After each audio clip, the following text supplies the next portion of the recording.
Sí, muy buenas tardes. Vamos a dar comienzo a la segunda mesa de la mañana en nuestro congreso de minificción.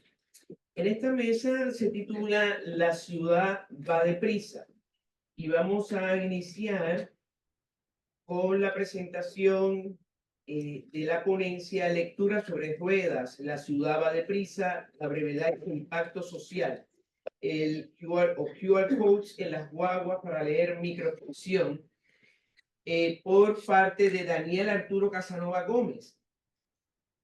Tenemos que Daniel es mexicano, inicia en la promoción lectora en el 2003 a partir de una maestría en creación y manejo de la lengua española que impartió en la Escuela de Escritores de la SOGE, en acuerdo con la Universidad Autónoma del Carmen. Es parte de la primera generación estatal en Campeche del diplomado profesionalizante de la mediación lectora que impartieron el Programa Nacional Salas de Lectura y la Universidad Autónoma Metropolitana, campus de Xochimilco, en el 2016. Ha participado como organizador de ferias de libros, tallerista en distintas ciudades, narrador oral y escritor de minificción. En los años del 2018 al 2021 laboró como coordinador de las bibliotecas públicas municipales de la ciudad del Carmen, Campeche. Actualmente alterna su trabajo de profesor con actividades de fomento a la lectura, mediación lectora y el taller permanente de lectura y escritura creativa.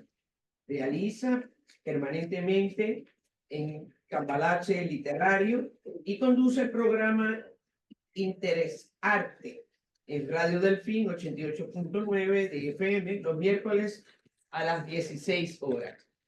Para su presentación tenemos ahora y recibimos a Daniel Arturo Casanova Gómez.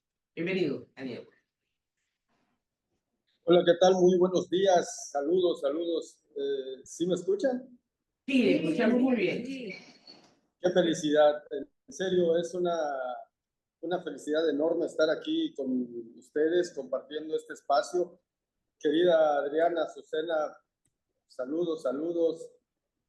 Laura Elisa, apreciada también, muchos saludos. Por ahí nos hemos encontrado en varias ocasiones ya, presencial y virtualmente. Pedro Antonio, un gustazo conocerle y estamos aquí para compartir. Pues bueno, este ejercicio que yo quiero compartir con ustedes, más bien esta experiencia que yo quiero compartir con ustedes, es un recorrido rápido por una actividad, un proyecto que empecé a trabajar allá a finales de 2015 y que cada día que pasa se consolida más y más. Se llama Lectura sobre Ruedas y justamente tiene su fundamento en dos cosas. La primera cuestión fue que justo en 2015 hice el descubrimiento de un librito en un lugar en el que no debía estar, este libro, y que pues para mí fue una cosa maravillosa que ocasionó que pues se diera una vida vertiginosa, y me refiero justamente a Relatos vertiginosos del doctor Lauro Zavala, que fue publicado por Alfaguara hace algún tiempecillo, y este libro yo lo encontré en una papelería de mi ciudad, aquí en Ciudad del Carmen. Entonces a mí me pareció una cosa tremendamente extraordinaria, porque normalmente en esa papelería no venden libros, pero había como 5 libros y uno de esos libros era Relatos vertiginosos. Ese es el primer presupuesto con el cual se empezó a construir esta idea de lo rápido, lo aprisa que vivimos. Y la otra cuestión es todo lo que está ocurriendo instante a instante en las redes sociales. ¿Qué diría Matsuo Basho de todo lo que ocurre en las redes sociales si él pudiera ver la velocidad con la que vivimos? Este ritmo ágil, este ritmo fugaz, es justamente uno de los pretextos o presupuestos con los cuales dije, hay manera de aprovechar, aparte de ese hermoso graffiti que ponen los estudiantes, principalmente los estudiantes, en los respaldos de los asientos de los camiones del transporte urbano, hay que aprovechar ese espacio para algo más, pero ¿qué puede ser? Poner un letrerito que lee libros o lee más libros y menos letreros, pero como que no era suficiente. Y navegando por la red, de repente me encontré con unas amigas del Perú. Estas amigas del Perú tenían un proyecto que se llamaba Chup de Mango. Al fondo hay libros. Y que justamente este proyectito tenía por allí 2 libros, El Principito y Drácula. Y los tenía a través de códigos QR, pero solo tenía un acceso directo a través de una página, de un blog de internet, al PDF de cada uno de estos libros, El Principito y Drácula. Entonces era una cuestión así medio cansada y dije, esa es la idea, esa es la motivación, ese es el pretexto que yo estaba buscando. Y empezamos a hacer una especie de diseño para poder recuperar esa idea. Hablé con ellas, les pedí su autorización para retomar su idea y enriquecerla desde otro punto de vista. Así que primero hicimos el blog, después empezamos a hacer publicaciones en el blog y con las ligas de las publicaciones de ese blog, pues hicimos los correspondientes códigos QR para que por cada publicación dedicada a una escritora o a un autor, hiciéramos el respectivo código QR y la calca correspondiente en donde está una imagen de la escritora o escritor, una imagen de portada del libro y el nombre, por supuesto, la nacionalidad y claro, el código QR al cual remite. Voy a intentar compartir esto. Dice que solo el anfitrión puede compartir, pero bueno, el caso es que no contaban con mi astucia. Daniel, no sé si me escuchas, pero te vamos a dar privilegios ahora. Dale un momentito y ya, para que puedas compartir. Correcto. Pero mientras tanto, les muestro, aquí hay una de estas calcas. Esta es una versión pequeñita, esta es casi como tarjeta de presentación, si ustedes pueden ver el tamaño. Este fue el primer libro que salió en este ejercicio. ¿Quién no recordará este libro maravilloso publicado por la Benemérita Universidad Autónoma de Puebla en su colección Asteriscos del gran amigo doctor José Manuel Ortiz Soto y de Fernando Sánchez Clelo? Alebrijes de palabras. Aquí está. Este fue la primera de las calcas.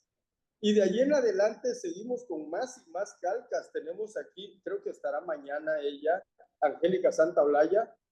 Creo que mañana le toca su participación. Ethel Krause, la tenemos por aquí, con uno de esos libros viejitos de la colección. ¿Ya leíste? Que fue un programa hecho por esta institución de atención a los trabajadores. Pero no solo alcanza para minificción, sino que alcanza para todo lo que uno le quiera poner. Esta, por ejemplo, es una calca que tiene a Pedro Villar, un poeta español. Pero este poeta español, cuando platiqué con él y le dije, oye, requiero tu permiso, pero también tu colaboración, si es posible. Entonces me mandó unos videitos y audios de él mismo leyendo y cantando sus poemas. Así que al hacer scan en este código QR, vas directamente a la página del blog para poder leer fragmentariamente algunos poemas y para poder ver un video de Pedro Villar. Por supuesto, no podía faltar el gran maestro don Javier Perucho con el cuento jíbaro. Aquí está también.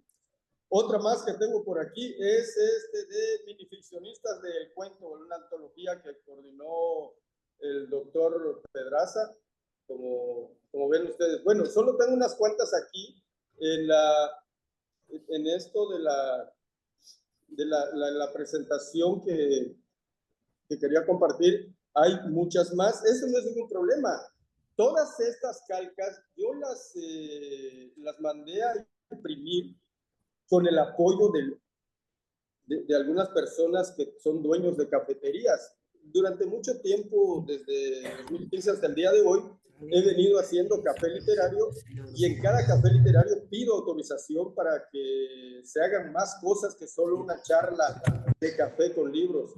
Y esto ha rendido muchos frutos porque a partir de allí se han formado muchas personas que ahora tienen sus propios círculos de lectura o sus propias salas de lectura o incluso sus propios textos literarios. Hay 6 mujeres que ya salieron de estas charlas literarias y que ahora tienen toda una colección en una editorial de la Ciudad de México que se llama Laberinto Ediciones, una colección que se llama Mujeres de Tinta.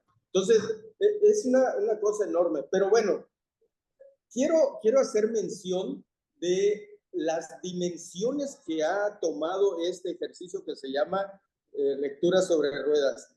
Cuando tuve la ocurrencia de poner las calcas en los respaldos de los asientos del transporte urbano, el primer problema fue el económico, porque cuando fui a preguntar a los dueños de unos camiones, me dijeron, claro que sí, con mucho gusto, te cuesta 3,800, casi 4,000 pesos, es decir, como $200 aproximadamente, ponerlos durante un mes, nada más que un mes. Y les dije, oye, pero ¿y si nada más pongo una? Está del tamaño de media carta, de este tamaño. Y me dijeron, sí, son 3,800, no importa si pones una o pones 30, eso cuesta. Es más, no importa si en la parte trasera del camión forras, es el mismo precio, 3,800 pesos. No, pues muchas gracias, no se puede.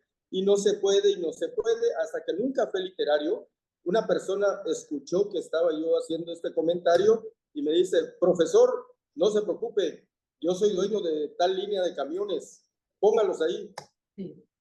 16 camiones fueron víctimas de este proyecto. En 16 camiones pusimos las calcas y esto dio una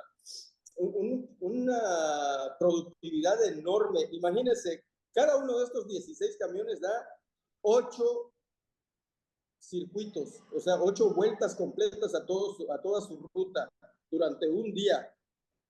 Tiene 36 plazas de personas sentadas, aparte de los que van de pie.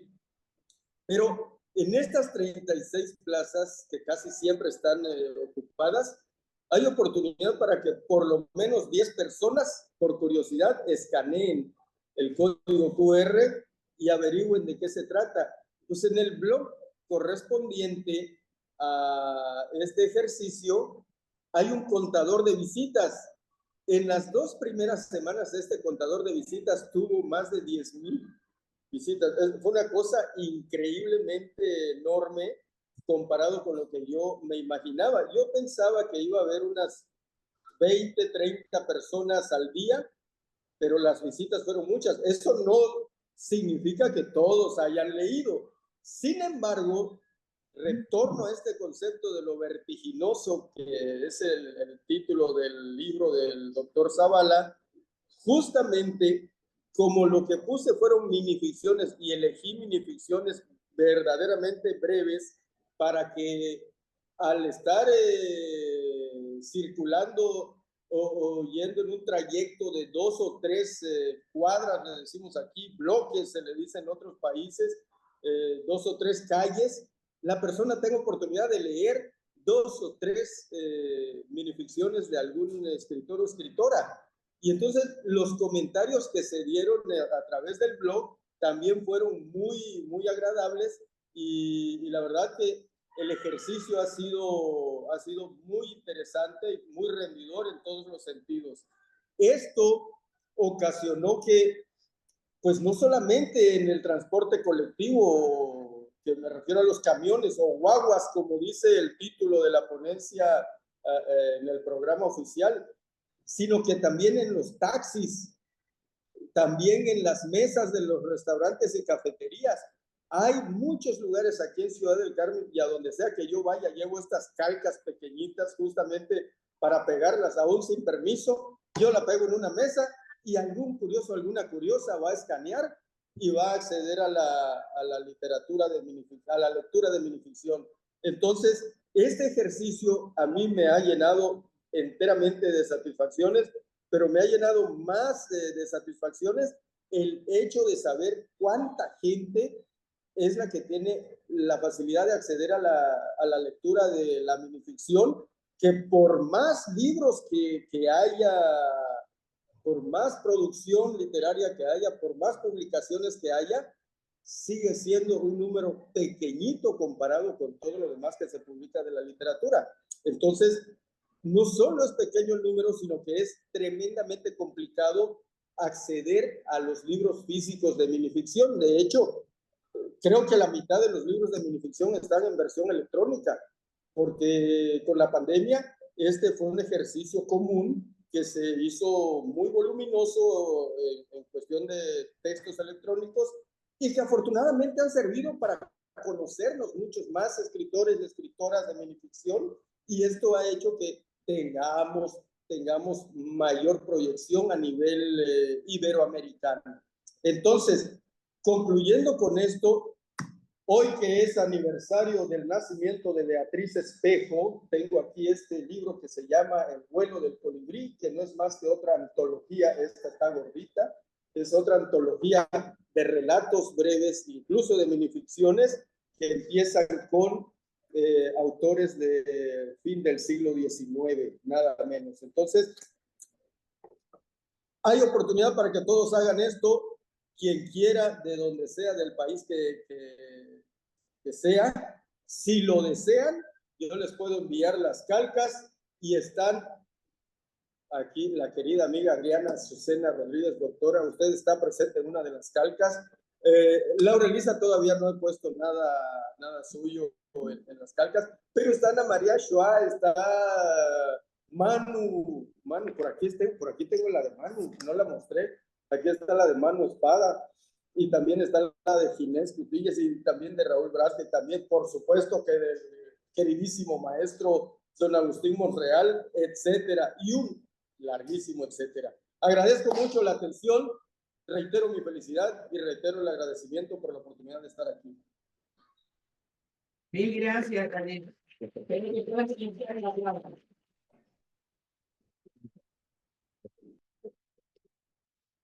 Nuestra próxima ponente es la doctora Adriana Azucena Rodríguez, doctora en literatura hispánica de México, profesora e investigadora en la Universidad Autónoma de la Ciudad de México en áreas de creación, historia y teoría literaria. Autora de los libros de teoría y crítica, entre ellos las teorías literarias y el análisis de texto, coincidencias para una historia de la narrativa mexicana escrita por mujeres y permanente fugacidad, ensayos sobre minificción. También de libros de cuento y minificción como La verdad sobre mis amigos imaginarios, de transgresiones y otros viajes, postales, mini hiperficciones, La sal de los días, El infierno de los amantes y recientemente Viajes ilustres y Si todos somos monstruos. Con ustedes para su ponencia titulada De las ciudades invisibles a las ciudades imposibles, minificciones urbanas, Adriana Azucena. Muchas gracias. Hola, ¿qué tal? Espero que también se escuche bien.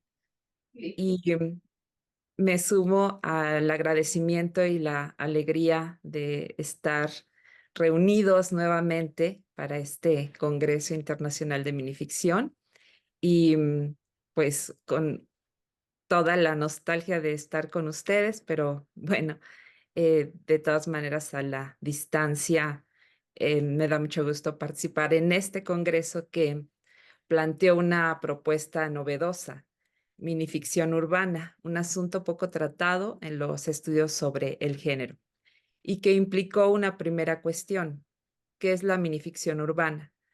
La respuesta deberá partir de la noción de una literatura urbana, en la que el espacio, la ciudad, es un eje temático, un referente sin el cual el resto de los elementos del texto perdería por lo menos algún grado de sentido. Bueno, en México la narrativa nació urbana. El siglo XIX está muy preocupado por la ciudad. Era el sitio de tentaciones, pecado y perdición frente al idílico campo mexicano.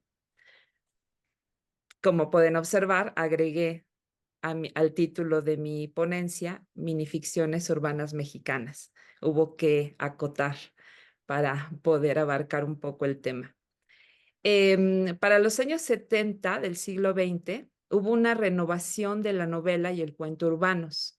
Sobre el cuento en particular, Lauro Zavala analizó y estableció una serie de características, y las enumero. Humor como estrategia de escritura urbana y raíz textual. Segunda, provincianismo cosmopolita, es decir, que cada ciudad es vista como el centro del mundo. 3, la fronterización temática de la frontera geográfica, tanto como desde la temática como una naturaleza textual, híbrida y proteica, de ahí lo de fronterización. Cuarta, atomización o acumulación de regiones que la ciudad absorbe. 5, distinción entre el espacio doméstico y el espacio público, es decir, entre la casa y la calle. Sexta, la tradición de los bestiarios urbanos. Y por último, séptima, visión particular del apocalipsis urbano. Hasta ahí, Zavala. El propósito de esta comunicación es el reconocimiento de características similares en la minificción urbana mexicana, así como la posibilidad de otras características. El espacio narrativo proporciona coordenadas de acción a los personajes, establecido a partir de la referencia a objetos que posibilitan al lector la percepción de que las acciones ocurren ahí. La minificción tiene la suficiente flexibilidad para construir escenarios de modos tradicionales, como la descripción, además de imponerse mecanismos para obviarlo, suprimirlo o sugerirlo.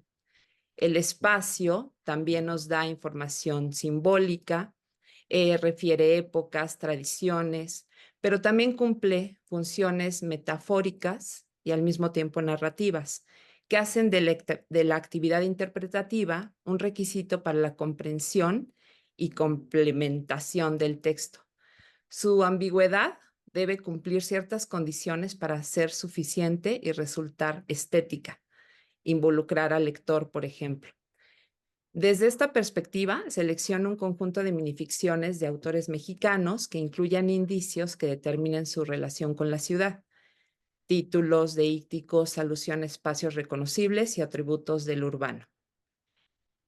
En un primer periodo de la historia de la minificción mexicana, representado este periodo por Julio Torri, la ciudad está presente de un modo tradicional, un texto histórico sobre una disputa entre nobles por el paso en calles estrechas de una Ciudad de México novohispana.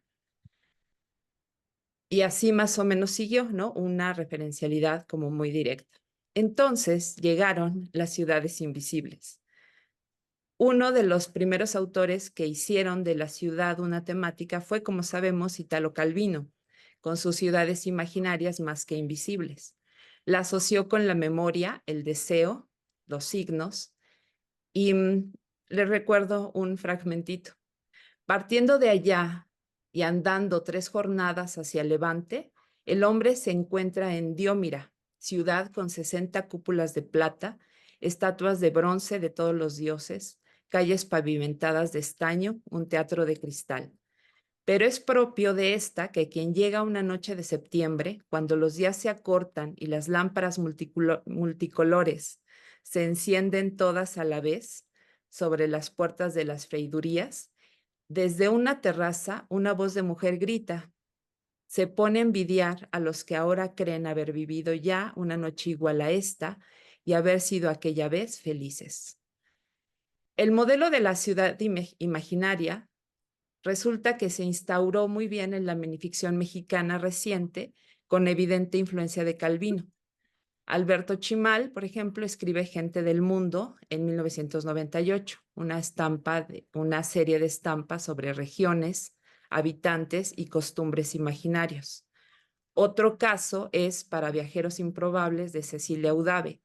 Como se observa ya desde el título, que aunque se refiere a países y le pone a la sección que debo visitar algún día. La recreación de estos dialoga con las ciudades de Calvino en su sistema de abstracción e inexistencia, pero accesibles desde la escritura. Incluso cierra esta sección con el texto sobre las ciudades invisibles, en el que la voz narrativa abandona la descripción para cambiar a la primera persona, ubicada en una ciudad invisible después de una búsqueda constante. El texto empieza: me volví diestra en historias de invisibilidades y nada, de aquí para allá con mi obsesión a cuestas. Hasta que un día salí temprano del hotel donde me hospedaba para hacer mi caminata matinal y tropiezo con un muro, muralla, pared. ¿Cómo saberlo? Era invisible. Entonces hice lo que tenía que hacer. Me di la vuelta y me marché de ahí para siempre. No fuera aquello cierto y no tuviera ya un motivo de búsqueda en la vida. Hasta ahí la cita. Concuerdo con la afirmación de Marguerite a propósito de la obra de Calvino. En esta obra se expresa la imposibilidad de fundar cualquier conocimiento sobre la ciudad fuera de la significación. El ojo no ve cosas, sino figuras de cosas que significan otras cosas. Esta afirmación se extiende hacia los proyectos de Chimal Eudave y Eudave, símbolos e imágenes abstractas que apelan a la memoria y a la interpretación, dispositivos de significados que no podrían extenderse y hacen de la brevedad un medio para integrar el contenido, es decir, el significado a la forma. Pero el exceso de invisibilidad significativa implica el riesgo de una ruptura con la realidad, como señaló Eudave. Así, la minificción mexicana se va a mover, la minificción urbana, a estos diferentes extremos. Veamos ahora las características sabalianas. Y comienzo con la tradición de los bestiarios urbanos. El bestiario, sabemos, tiene un origen clásico y medieval, pero su tradición en México inicia con las crónicas novohispanas, como las de Fray Bernardino de Sahagún, y se actualiza en la minificción.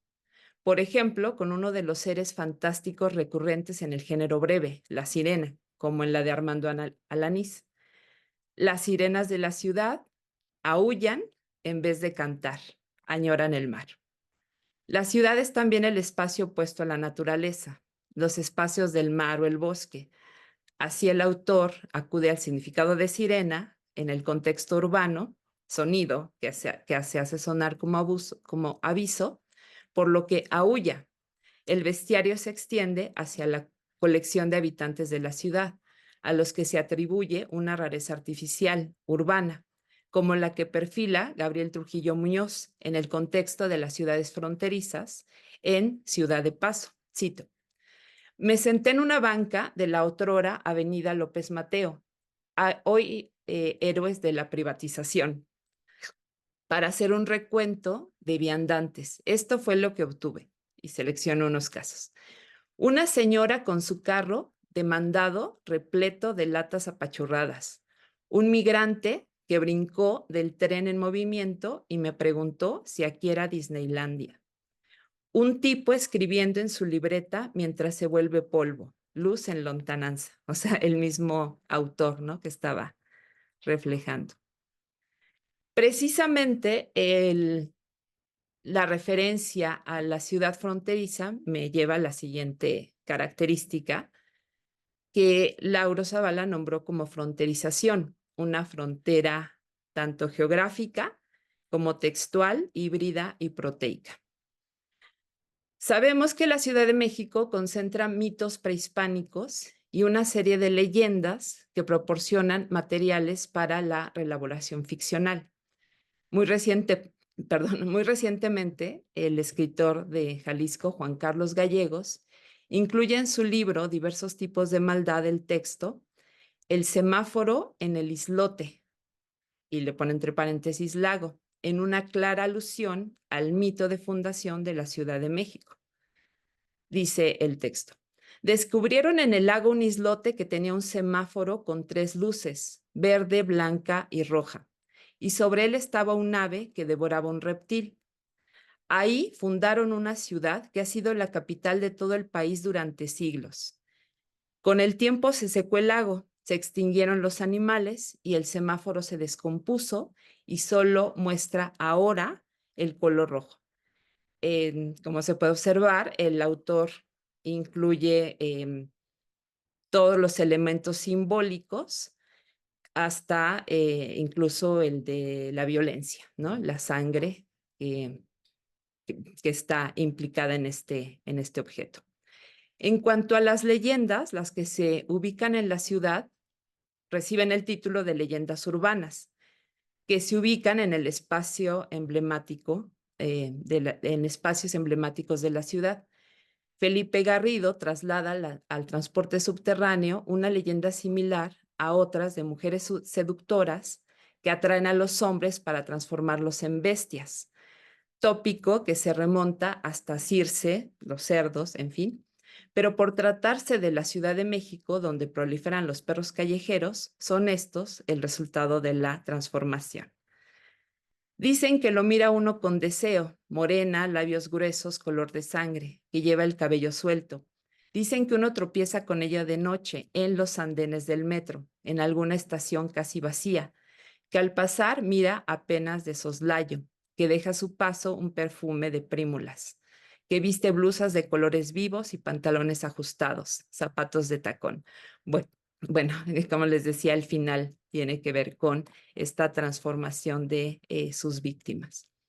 La fronterización como característica urbana se realiza también en la minificción con la intertextualidad y además con una marcada diferenciación entre la ciudad y lo que no es la ciudad, entre el pasado y el presente del habitante de la urbe. Me detengo en este último límite.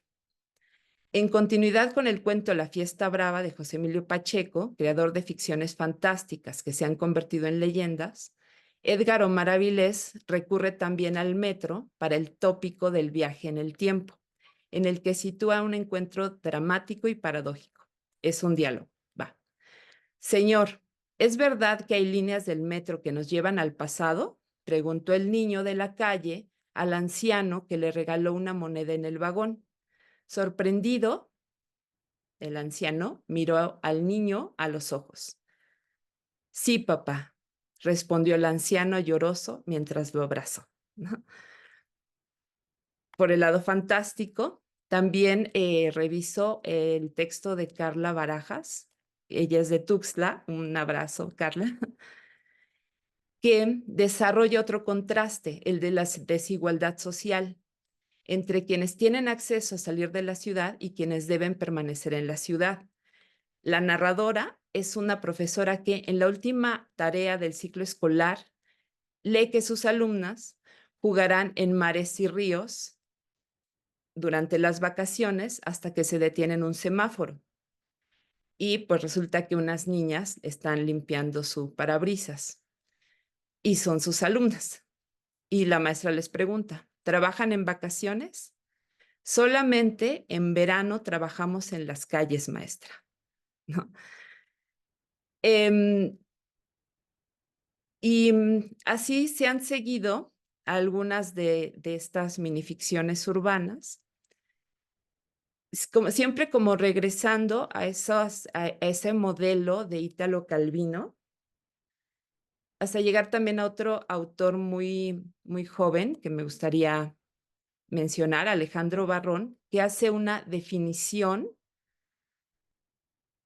pero también se va a los bestiarios y también con todos esos elementos de clasificación.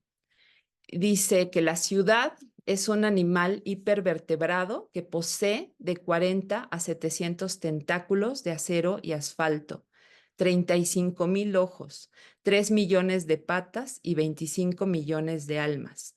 Las ciudades nacen a partir del sueño o pesadilla de un visionario, 3. Las ciudades viven hasta 2000 años. De hecho, muchas ciudades están muertas actualmente, pero han sabido disimularlo muy bien. 4. Hay ciudades tan enormes que solo caben en nuestra memoria. 5. Nosotros somos nuestra propia ciudad y nuestras cicatrices, las avenidas principales. No quería terminar sin mencionar también esta visión del apocalipsis urbano y recordar solamente Cuestión de tiempo de Dina Grijalva. Cito, vivir en Culiacán y querer escribir una novela sería un disparate. Aquí nadie sabe cuándo le tocó una bala. La única certeza es que cada día les toca a más de 3. Nadie podría estar seguro de poder terminar un texto extenso. Por eso he elegido la minificción, ¿no? Que tiene todos estos elementos, hibridación textual, pero también esta visión apocalíptica, digamos, ¿no? Aunque sea bastante real. Concluyo. Entre los autores que he alcanzado a revisar en este lapso, encuentro una tendencia hacia la metaforización, el lirismo y la hibridación. A diferencia de otros temas frecuentes en el género, en la minificción urbana hay una ausencia del humor, hasta donde pude buscar, o de la oposición espacio doméstico y espacio público, o de un uso particular de la lengua, aspectos que Lauro Zavala señala a propósito del cuento urbano. El centro es aún referente de la ciudad, ¿no? O sea, la capital mexicana sigue siendo como el arquetipo de ciudad incluso para autores de otras regiones de México. Aunque autores de ambas fronteras, Trujillo y Carla, ¿no? Norte y sur, han asomado particularidades regionales.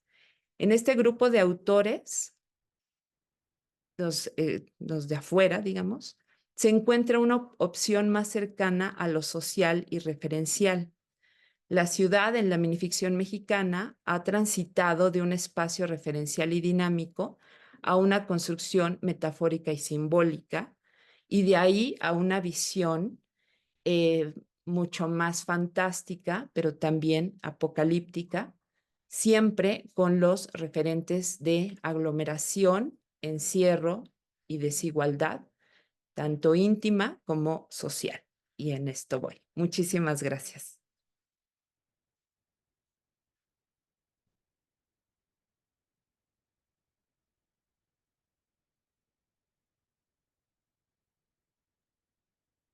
Muchísimas gracias, Adriana, excelente. Y queremos también desde México recibir a Laura Elisa Vizcaíno, doctora en letras por la UNAM, investigadora del Instituto de Investigaciones Bibliográficas de la UNAM, miembro del Sistema Nacional de Investigadores y del Seminario de Estudios sobre Narrativa Latinoamericana Contemporánea.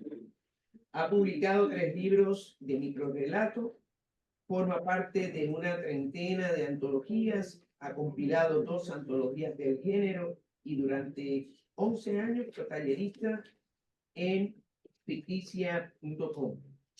Recibimos con el título La brevedad y su impacto social a Laura Elisa Vizcaíno Mosqueda. Muchas gracias. Espero que se me escuche bien o cualquier cosa podrían decirme. Y gracias, voy a compartir pantalla.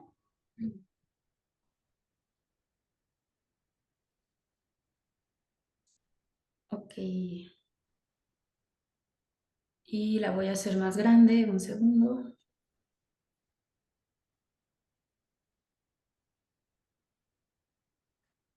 Ok, bueno, me da mucho gusto estar con ustedes, aunque sea de este modo. Quiero agradecer muchísimo a Ricardo Rodríguez por todo el esfuerzo. Y aunque no la conozco en persona, pero agradezco mucho a Nancy Debs porque pues allí estuvo al tanto de muchas cosas y sé lo complicado que es estar al tanto de mucha gente y siempre fue bastante amable. También me da mucho gusto pues compartir con mis colegas de mesa y también hace un momento estaba yo de ahí de chismosa viendo quiénes estaban en la sala y pude distinguir a Ana, a Ari, a Claudia Y bueno, Carla Barajas, que me estuvo orientando respecto a los tiempos, pues me da mucho gusto que, aunque sea de este modo, aunque no conseguí la cita de la visa a tiempo, pero aunque sea de este modo, podemos compartir un momento.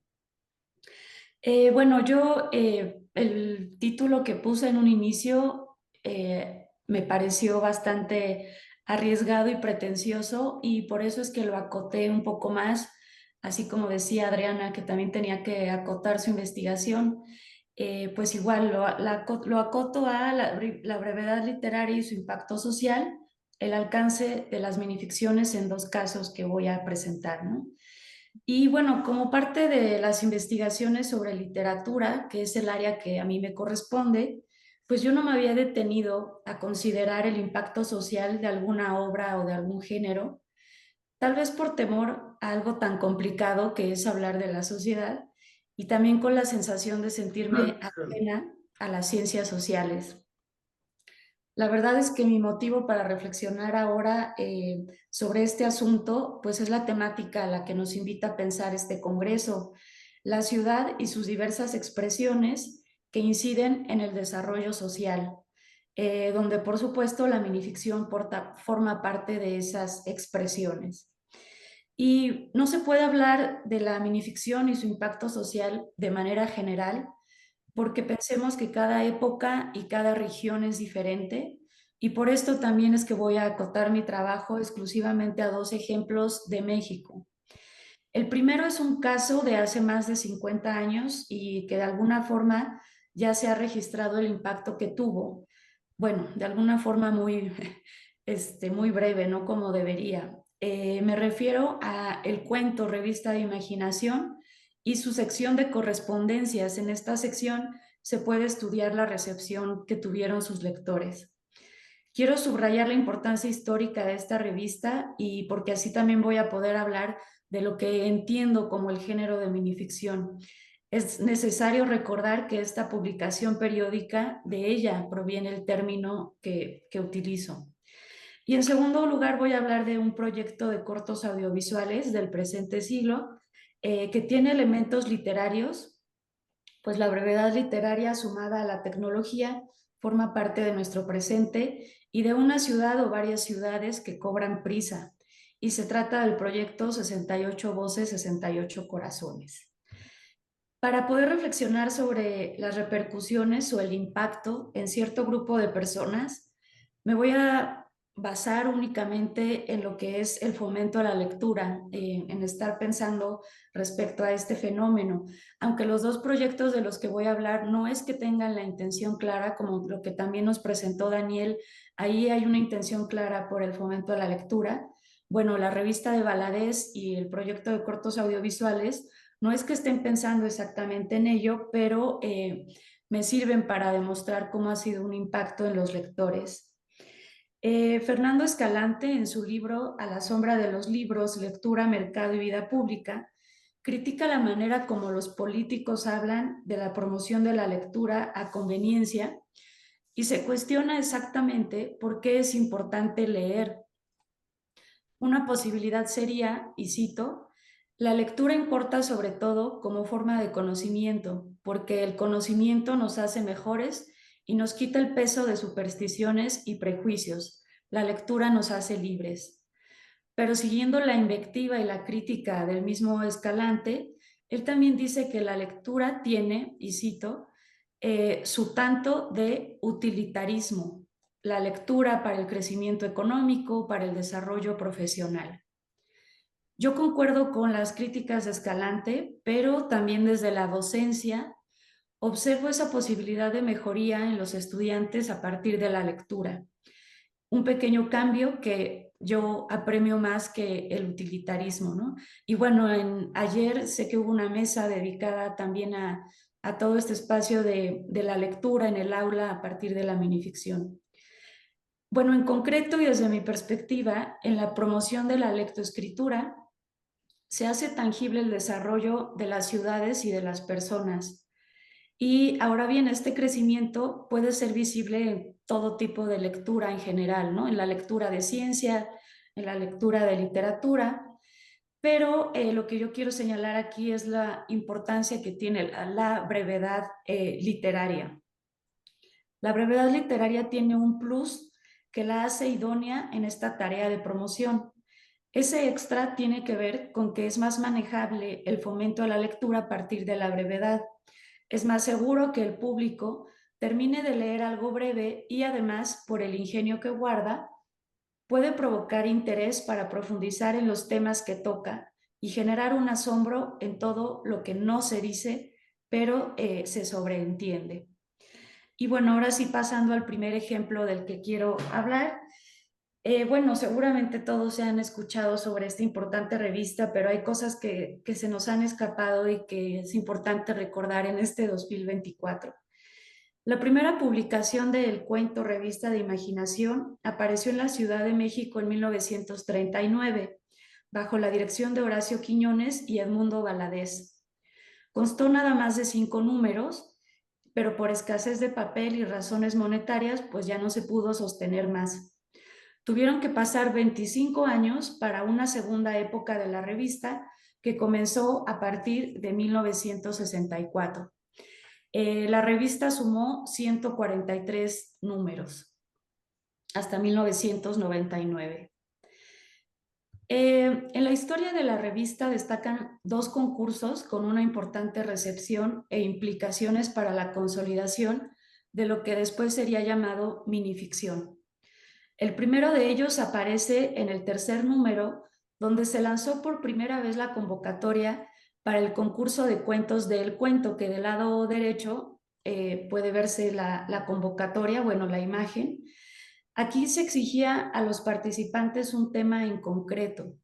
Tenían que enviar cuentos, ojo, no son minificciones, sino cuentos que plantearan la solución a los problemas sociales que aquejaban al país, refiriéndose al derroche de dinero y desvío de recursos. La extensión de esta participación no podía exceder las 25 cuartillas. Y bueno, además de que eran cuentos más extensos, el premio era un Renault del año que se puede ver ahí en la imagen y era patrocinado por la marca Diesel. Sin embargo, el concurso de cuentos del cuento solamente volvió a ocurrir por una segunda ocasión. O sea, solamente hubo 2 ganadores de un automóvil. 4 años después, el número 35 de 1969, se convoca por primera vez el concurso del cuento brevísimo, que es la imagen que está del lado derecho, con el criterio de certamen permanente. El premio se otorgaba de manera semestral y ya no consistía en un auto, sino en 1,000 pesos que podían dividirse entre más de un ganador. Es importante ver el cambio de dimensiones, no solo del premio, sino que ahora el concurso se reduce en esas 25 cuartillas a la extensión mínima de una línea y máxima de una cuartilla.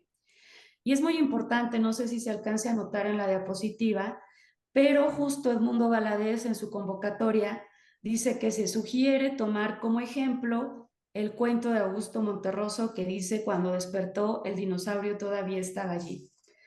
Con esto lo he platicado con Agustín Monreal, y él, que estuvo también detrás de esta revista por muchos años, justo él me explica que esa es la razón por la que el famoso dinosaurio pues sigue viviendo hasta nuestros días, ¿no? Porque en cada convocatoria que salía en cada número se ponía como ejemplo de lo que se tenía que enviar a este concurso. Ahora, el seguimiento del concurso dio como resultado secciones interesantes para comprender el impacto de la minificción, pues aquellos textos que se consideraban con mérito para concursar se iban publicando en la sección titulada del concurso. Y es ahí donde más se puede observar el impacto de la convocatoria, justo en esta sección correo del concurso, que después cambiaría su nombre a cartas y envíos. Ahí se publicaban las cartas de los lectores y se comentaba cada uno de los textos enviados, sus razones de inclusión o bien las de exclusión. Se puede decir que ahí se generó un buen taller literario vía epistolar, y se sabe que era Edmundo Valadez el que daba respuesta a cada uno de los casos, ¿no? Aquí un ejemplo para que veamos también cómo Valadez explicaba lo que su poética literaria a favor de la brevedad, ¿no? Para que me acompañen con su lectura, dice: sobre sus relatos les falta a ellos creación literaria, y aunque puede apreciarse buena voluntad narrativa, no llega aún a ese momento en que la palabra alcanza su otra dimensión. Es muy interesante ver esta sección, que por cierto todo está digitalizado. Esta sección justo dice por qué Edmundo Valadez consideraba que un texto iba a pasar como finalista o iba a ganar y por qué no. Como menciona Fabiola García San Vicente, la primera contribución del cuento a la formación de un canon fue la construcción de una enorme compilación de textos similares, similitudes que otorgarían la consolidación del género, es decir, la consolidación de la minificción. Es muy importante que para poderle dar espacio a los textos ganadores se tuvo que habilitar esta sección que Edmundo Valadez nombró minificciones, por eso sabemos que él fue el primero en tomar este título. Y también es importante señalar la importancia de que para entonces ya existía el libro Ficciones de Borges. No lo digo yo, también lo dicen los estudiosos de Valadez. En cierto sentido hay un homenaje aquí al libro Ficciones de Borges y por eso le pone mini ficciones, ¿no? Bien, toda la empresa que implicó esta revista, así como el éxito de su concurso, también influyó en otras similares, en la Argentina Puro Cuento, que se editó entre 1986 y 1992 a cargo de Mempo Giardinelli, quien estuvo exiliado en México y convivió con Valadez e integrantes del comité editorial del cuento, entre ellos Agustín Monreal. Y en Honduras, la revista Imaginación, publicación periódica a cargo de Julio Escoto, que también convocaba a escritores a participar en su concurso de cuento súbito. Los títulos de las publicaciones y los concursos refieren directamente a lo que la importante revista de Valadez influyó en otros, ¿no? Y bueno, el segundo ejemplo que quiero comentar para llegar a las conclusiones es el proyecto 68 Voces, 68 Corazones. Les comento que en México sobreviven 68 lenguas indígenas. A pesar de que se han perdido varias, aún hay una riqueza cultural. Sin embargo, muchas peligran porque no hay un interés por preservarlas y las mismas personas, para quienes es su lengua materna, las suelen olvidar ya sea por vergüenza o por falta de uso. Con el fin de preservarlas y difundirlas, se creó el proyecto 68 Voces, 68 Corazones, al mando de Gabriela Vadillo y su colectivo Hola Combo. Aunque han recibido apoyo de diversas instancias gubernamentales, el trabajo recae en pocas personas. Su trabajo consiste en recuperar historias de la tradición oral de 68 culturas indígenas de México y con estas generar videos cortos de ilustraciones muy atractivas y, por supuesto, en la lengua originaria con la finalidad de preservarla. Los videos tienen subtítulos en español y algunos se han subtitulado también al turco, al inglés, al francés, al portugués y al alemán. El proyecto puede estudiarse desde distintas aristas, pero para fines de este trabajo me importa señalar la funcionalidad de la brevedad para un proyecto de preservación. Por un lado, las historias son cortas porque se trata de leyendas, algunos mitos explicativos, pero también sobre asuntos vigentes como los matrimonios infantiles. Por lo tanto, son narraciones que tienen pocos personajes, protagonistas tipificados y una única problemática. Esta estructura favorece a que las dimensiones sean breves.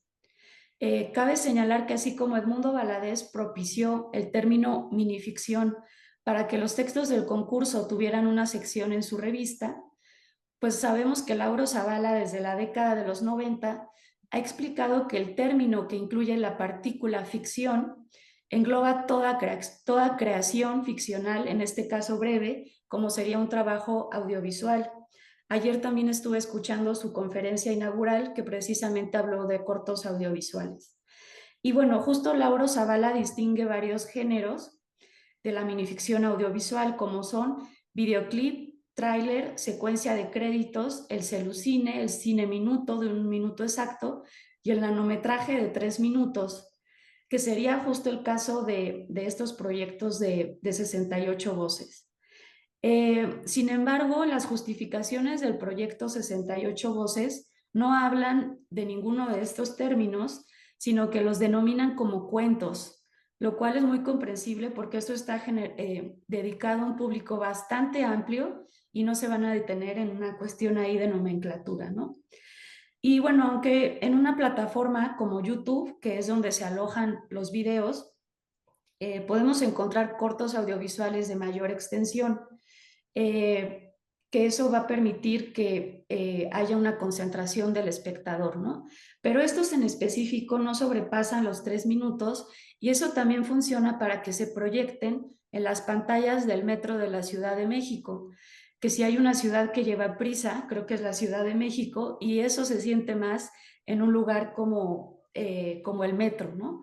Los trenes del metro demoran en llegar unos 2 minutos, entonces alcanza el tiempo para ver justo estos videos, ¿no? Que es muy importante ahí que son videos audiovisuales porque lo que importa es preservar también la fonética de estas lenguas. Bueno, para finalizar, como ocurre con toda la narrativa breve en general, se produce esa expectativa de volver a leer, de volver a mirar. Y si bien estos videos no tienen juegos irónicos o humorísticos, de todas formas su brevedad atrapa.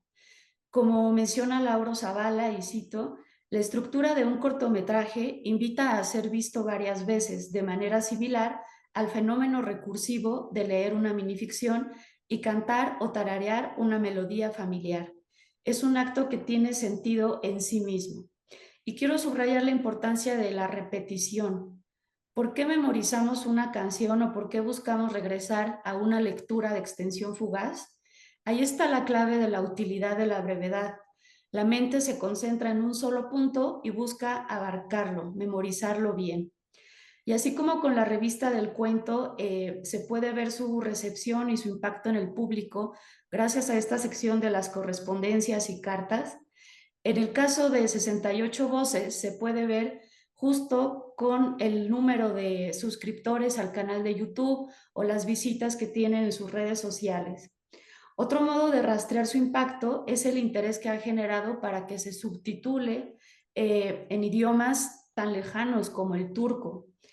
Y bueno, se requeriría también conocer a las comunidades indígenas y ver cómo han también recibido este aspecto, ¿no? Pero esto es algo breve nada más, un breve recorrido. Solo sí creo y me importa destacar que la brevedad literaria es un medio para sembrar semillas que darán útiles resultados. El corto espacio literario o audiovisual llega a más personas y no se queda ahí, sino que permite que se produzcan más ejemplos.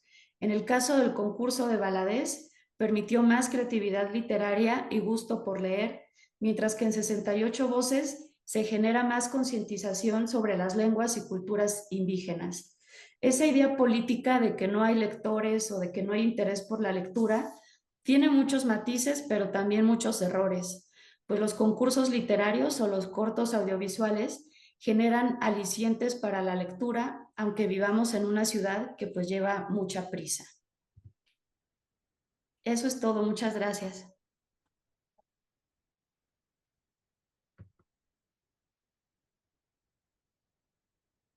Damos muchas gracias a Daniel, a Laura Elisa y a Adriana Azucena. Ha sido un gusto enorme poder tener esta mesa por primera vez en el Congreso de Minificción y realmente estamos muy cortos de tiempo si no hubiéramos querido hacer varias preguntas, pero le agradecemos profundamente su participación y esperamos verlos pronto. Muchas gracias.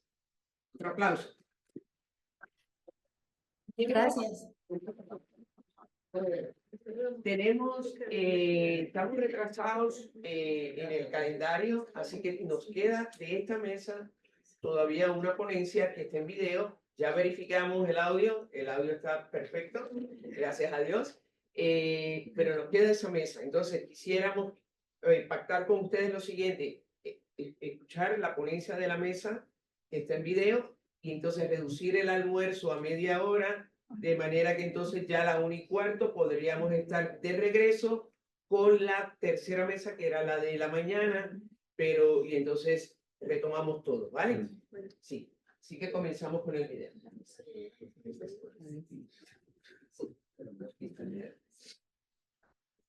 ¿Me avisan y lo pongo?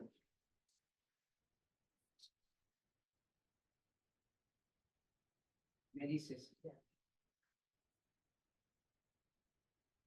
Muy buenos días de Salónica. Soy Luisa Marisol Puente Bustamante y vamos a dar nuestra ponencia en este 12º Congreso Internacional. Sí, eso es. Para que ellos puedan también ver. Pero no es la de Pedro Antonio Valdés. No, Pedro Antonio está en la próxima mesa. Ah, es que como lo Sí, veo. no, Pero Y vamos a dar nuestra ponencia en este 12º Congreso Internacional. Y nuestro tema es Ciudades invisibles en el microrrelato femenino griego del siglo XXI. Vamos a estudiar a Daloglu, Exopio, Kendro Gafupuri, Williamchi, Cucciubelli, Coronetti, Milonara y Xenofilo. Vamos a estudiar a la ciudad como un agente de transformación, destrucción y memoria. ¿Bien? Vale. El presente estudio tiene como propósito explorar la ciudad, concepto simbólico, como personaje literario, espacio diverso y cambiante en el microrrelato griego del siglo XXI. Para este fin se analizarán 8 autoras que hacen presente en su narrativa el entorno construido como medio para representar la realidad. Cada uno de los textos se convierte en un caleidoscopio que proyecta la historia de la ciudad y la une a la ficción a través de imágenes, de hechos y testimonios de la misma. Esta dualidad oscila entre lo antiguo y lo nuevo, lo que se olvida y lo que trasciende. Se responderá a las siguientes preguntas. ¿Se percibe la ciudad como un texto o un agente de transformación, destrucción y memoria? ¿Pueden los recuerdos contribuir a descifrar la ciudad a través de los personajes de ficción, aquellos que han vivido su historia o aquellos que la han leído o simplemente o la que la descubren a través de la lectura? Pues bien, empezaremos a estudiar a la ciudad como un espacio literario. La ciudad como espacio o creación social e histórica proporciona elementos que hacen posible la comunicación, la interacción, el reconocimiento y la identidad, y nos permite interpretarla como si fuera un texto ya que incorpora el impacto de los procesos históricos que ha generado su construcción. Y desde ese modo la ciudad va expresando la desigualdad social de manera simbólica en cada momento histórico, las diferencias y conflictos de los grupos sociales dominantes de la que se habita. Es decir, un espacio donde se da a conocer la belleza y la fealdad, lo visible y lo invisible. El concepto simbólico de espacio arquitectónico en la literatura funciona como narrador de la sociedad y del arte que define el mundo que nos rodea. Enmarca lo inmaterial y la dinámica, revelando una perspectiva de la lectura y de la historia. Así se crea la historia en torno al recuerdo, a la memoria. Y finalmente podemos apreciar la interacción entre el mundo imaginario y el real a través de la literatura. La referencia al espacio da lugar muchas veces a reflexionar sobre el tiempo y la relación que se establece entre ellos. El tiempo y el espacio normalmente se examinan uno en relación con el otro. En ocasiones se consideran conceptos diametralmente opuestos y otras coexisten. Sin embargo, como señala Chiovas, en los tiempos modernos hay un cambio radical de énfasis del tiempo al espacio, ¿ya? Y lo define como una de las principales características de la posmodernidad. De modo que la fluidez de la ciudad moderna invita a recrearla, descubrirla y a través de la imaginación mezclarla con las huellas del pasado. El rol del espacio público en la planificación urbana implica no solo la permanencia de lo construido como calles, callejones, cafés, calles de sin salida, la dinámica del barrio, monumentos, vegetación, y el silencio del entorno, sino también el espacio de la convivencia, de interacción y de representación de los ciudadanos que comparten lugares de reunión. Así la ciudad ofrece la posibilidad de un ámbito de acción que se desarrolla en el tiempo y de esta manera construye la historicidad de un lugar. El pasado de la ciudad, su desarrollo, su fisonomía actual y estructura social se viven como imagen literaria en los textos narrativos griegos. Se aludirá a espacios que han sido transformados, reconstruidos, ruinas que han motivado al conocimiento a una nueva ciudad arqueológica, donde el pasado integra su historia y la de sus habitantes. Para su modificación es inevitable, entonces, conocer el contexto y el proceso de cambio, puesto que hablar del pasado implica hablar de la memoria, del olvido y de lo que permanece. Pues bien, vamos a hablar ahora de la memoria urbana, que según lo plantea Calvino, dice, no son los hechos históricos los que organizan el espacio, sino el peso psicológico que le atribuyen los implicados en ellos. Entonces, la ciudad habla no solo como entidad material, visible, sino como la experiencia cotidiana de sus habitantes. En palabras de Pampa, es un modo de mirar y de condensar la mirada en una totalidad visible. La minificción griega establece una relación entre el pasado y el presente. Hay una permanente lucha contra el olvido por medio del espacio convertido en un escenario emotivo y conmovedor donde cada rincón de la ciudad está ligado a una experiencia personal que transforma el espacio. Se podría decir que la ciudad define el destino del ser humano y crea una relación dialéctica entre lo real y lo imaginario. La integración de los acontecimientos en un espacio previamente determinado define una relación completa entre la esencia de los significados y las acciones y sentimientos. Porque el espacio en la literatura no es el escenario, es la base, es el eje central de la historia de una obra narrativa. Ahora bien, según Haysom, la ciudad es percibida como un texto que se escribe, se borra y se reescribe constantemente a través de fragmentos de imágenes e información de ayer y de hoy. A partir de ahí se plantean nuevos discursos, ya que el entremado de la memoria no cesa. Dichos fragmentos e imágenes, acontecimientos o testimonios, junto con los recuerdos, pueden contribuir a una interpretación de la ciudad. Entonces, vamos a hablar de cuáles son los espacios de encuentro. En los espacios de encuentro, lo primero que vamos a estudiar va a ser el barrio. El barrio son las calles como lugares de paso que están relacionados con el pasado individual, pero también con el pasado colectivo, la memoria y la imaginación. El lugar incluye en sí mismo muchos otros espacios que están conectados entre sí. Por ejemplo, el espacio, lo que llamamos, lo que los autores llaman los espacios de los barrios pobres, ciudades que huelen a especies, a nuez moscada, a humedad, a niebla, a barrios en que miles de zapatos han pasado, han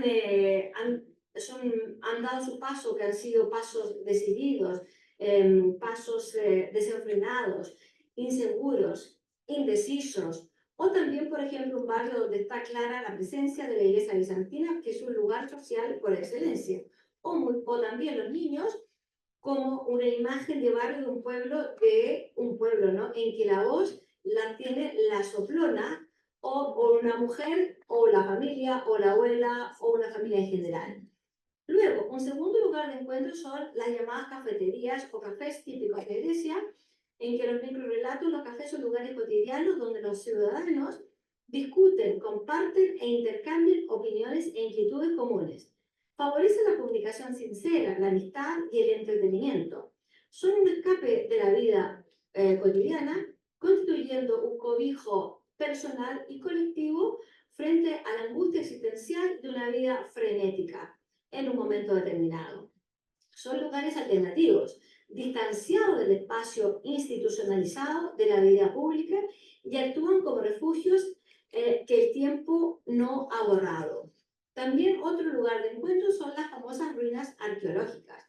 Las ruinas presentes en el paisaje urbano llevan al lector a pensar en un proceso de desintegración e integración de la ciudad. Esta recomposición como totalidad es creada por la ausencia y es producto de la reconstitución de fragmentos. Según Hudson, el concepto de pasado está ligado al vacío, a la imposibilidad de leer este espacio, ya que la ciudad enterrada crea relaciones dialectales entre lo visible y lo invisible, la memoria y el olvido, el conocimiento y la ignorancia. También tenemos como un espacio de reencuentro las ciudades históricas, ¿no? Que en los microrelatos estudiados se desprenden claras alusiones a periodos y acontecimientos de la historia griega moderna y reciente, como por ejemplo el desastre de Asia Menor, la ocupación alemana, la guerra civil y la crisis económica. Además se perfila la destrucción creada por el hombre de este entorno natural.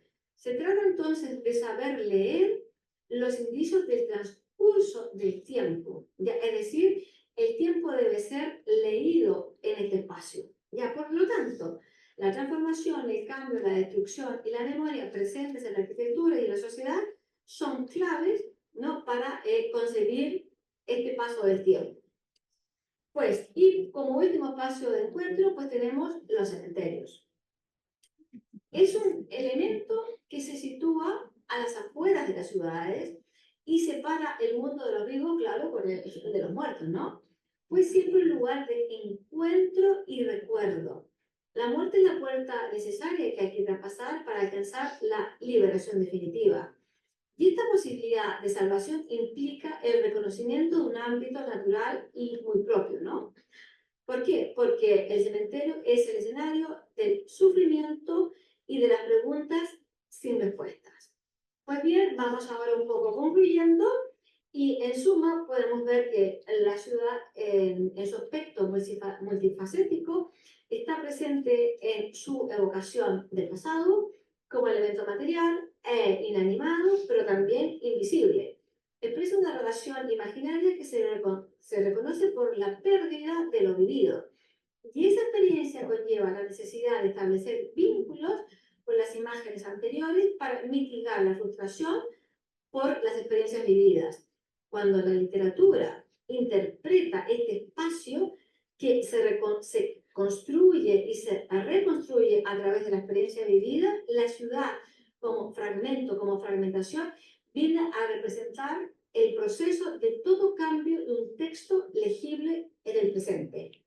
También, gracias a la narrativa breve, la ciudad se representa como una forma de conocimiento no solo del entorno físico, sino como una profunda influencia en la existencia de los personajes. La ciudad, por lo tanto, es constructora y protagonista de los relatos. Explora la intersección como espacio y literatura como eje de las acciones generadas dentro de la minificción y en el proceso de la creación arquitectónica. Por lo tanto, la ciudad es puente entre el pasado perdido y el presente. Y por último, promueve la interacción entre la vida diaria de los personajes y el proceso arquitectónico. Muchísimas gracias por vuestra atención. Muchísimas gracias.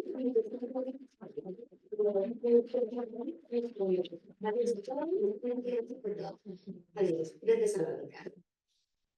Excelente, nos vemos a la 1:15. Muchas gracias.